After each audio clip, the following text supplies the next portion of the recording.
The Mandalorian and Grogu. This is a spoiler review. I have a review up on my blog, soundedbettermyhead.com. It's pretty much spoiler free, so if you want to check that out first or instead of this or whatever, go for it. I ended up giving this a 2.5 out of 5. It was fine. If this was a full season of Mandalorian, it could have been a pretty good season. There's a lot of cool stuff in here. I would like to see this progress over a few episodes.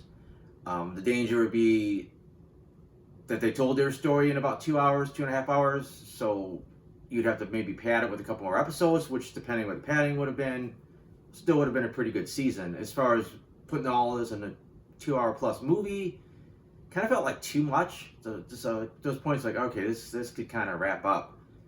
And it's just, most of it's pretty predictable. I saw that. I think there was 3 trailers. I saw all of them. I saw some descriptions of the start of the film. And it's not like I was going on my way trying to look up stuff on the movie.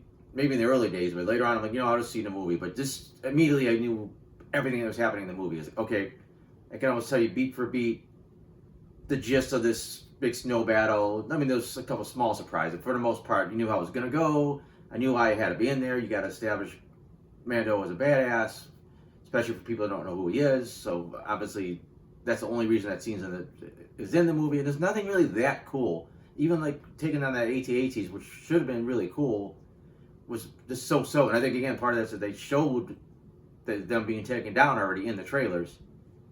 So that kind of ruined that. And then basically turns into like, again, a Mandalorian season episode with the fetch quest stuff. Like, okay, Mando's got to get this guy. But to get the guy, he has to go talk to the Hutts. Talk to the Hutts to get the information. He's got to go free their nephew. He has to talk to the guy to get to see the nephew. Then he talks to the nephew, and he's got to go talk to the nephew's guy that runs his contract. It's just, like I said, you got to do X, Y, and Z just to try to get back to that initial thing, which it's not terrible, and it's pretty standard for Mandalorian stories, but it's just not that exciting. All these like favorite quests. I think the movie finally gets into its own late in the film. Once he captures Colonel Coin. I don't know if he was a colonel, but once he captures Coin and goes back home to work on his ship, I think it kind of starts becoming its own thing. Then Mando is captured, and Grogu has to be the one to save him. Then Grogu gets a pretty extended sequence of basically being on his own. And it still looks a little silly because he is mostly a puppet, and I think they do occasionally use some CG to pull off something the puppet can't do. And as I said, usually obvious, like, oh, he's a puppet. He's no way he's building this little clay thing. But you go with it. You've gone with it all this time with Grogu already.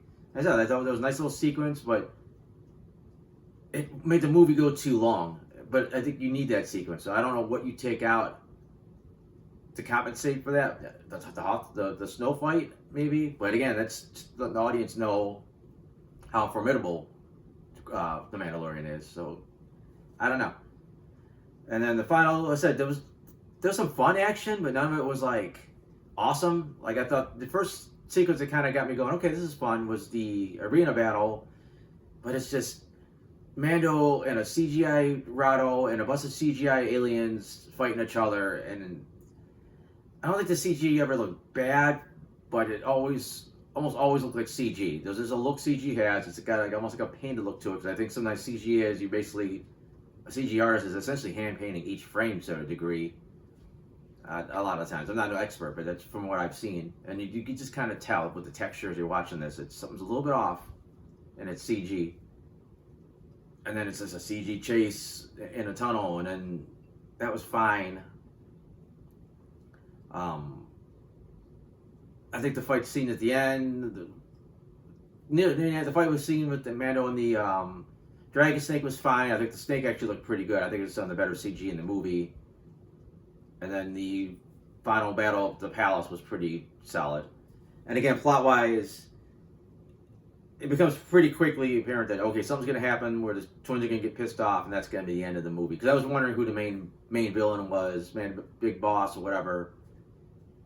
And when I seen how peaceful things were at the Hutt's palace, and I know in the trailers it shows all that same stuff except he's being attacked. I was like, okay, he's going to piss these guys off somehow. and that's your final boss. And then the pretty much the end of the movie comes into play. And then you know you basically know the movie. Again, I think it worked because the thing that worked was the little Grogu section near the end. The score was pretty solid. It was not very Star Wars. Not that the Mandalorian score ever is. It's got its own distinct feel. This is even different compared to that. There's kind of like a techno vibe. Initially, it was just the one planet, but I think they also do it in a couple other spots. They said it wasn't bad. It just didn't feel like Star Wars, and it almost didn't even feel like the Mandalorian. But again, it wasn't. I didn't have a problem with it. I wasn't like, this will take me out of it. Acting wise, again, it's Pedro Pascal's voice. I doubt he's probably almost ever on the set in that armor, except for the scenes where he's got the helmet off, which is maybe 5-10 minutes. I was really hoping they would use that excuse to have him go most of the rest of the movie without the helmet. That's kind of common trope in superhero movies, like Iron Man uses his helmet even, or Captain America has to take his helmet thing off. And so you can see the actor's face with these big, significant moments in the movie. And unfortunately, the helmet goes right back on.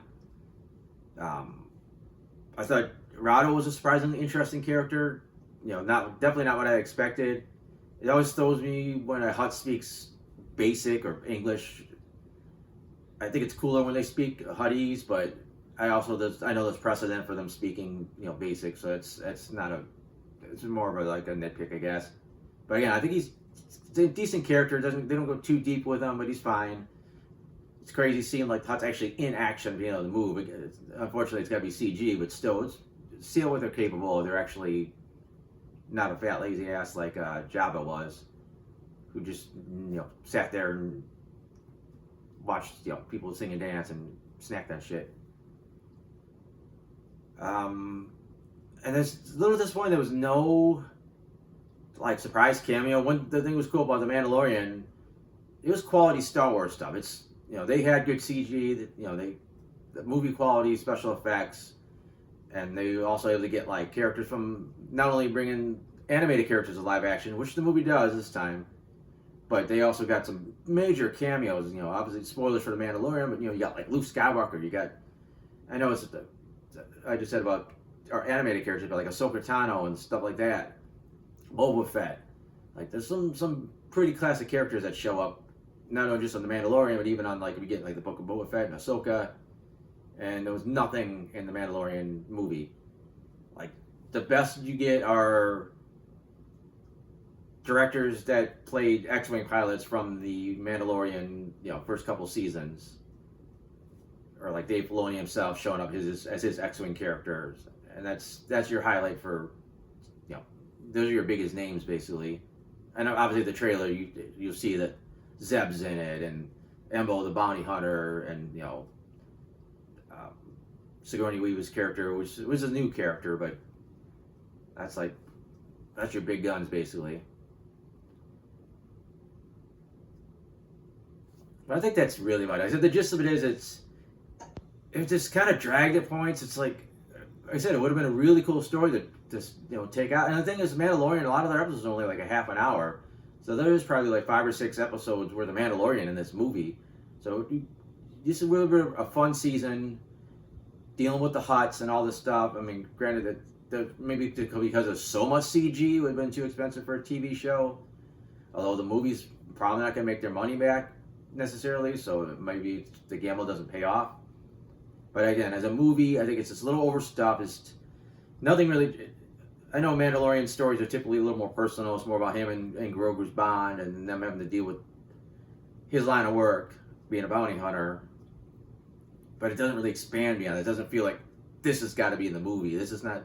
They're not all out war with Grand Admiral Thrawn or anything crazy. It's just another mission that goes sideways for Mando. And that's, like I said, that's every season of The Mandalorian. So, again, that's it. I have the spoiler-free review up.